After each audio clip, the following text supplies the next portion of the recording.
In fact, allow me to share with you the sad scenario of the average salesperson calling high on a very important top officer using your standard 101 phone procedures. Phone call usually starts off something like this, correct me if I'm wrong. We'll call it when we say hello. We'll politely and professionally, we'll say, excuse me, may I speak with Mr. VITO, VITO? And the secretary will say, well, certainly, just a moment. May I tell him what this is?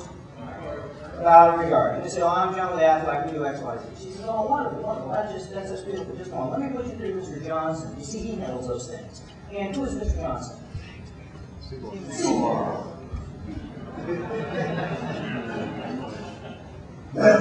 Off into the quagmire we go. True or false? True. Rule number one. Would you write this down?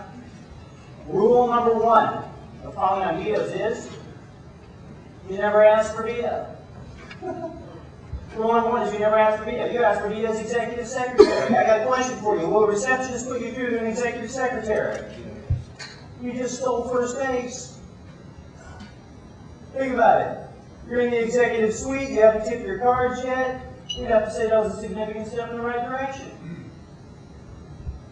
Now, some people are, I know the skeptic is saying, that's just out of the frying pan and into the fire. I mean, we all know the executive secretary has a lot more savvy than the receptionist.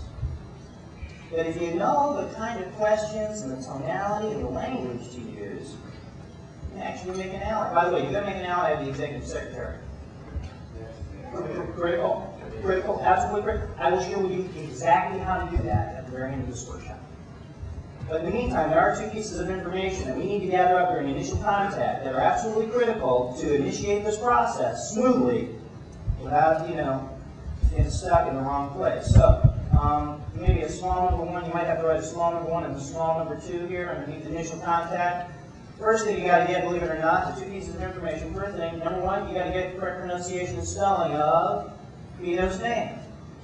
I know that sounds a bit simplistic, but let me assure you, there is nothing worse than launching on a William only later to find out he goes by what? Bill. By the way, what's on his business cards? William or Bill?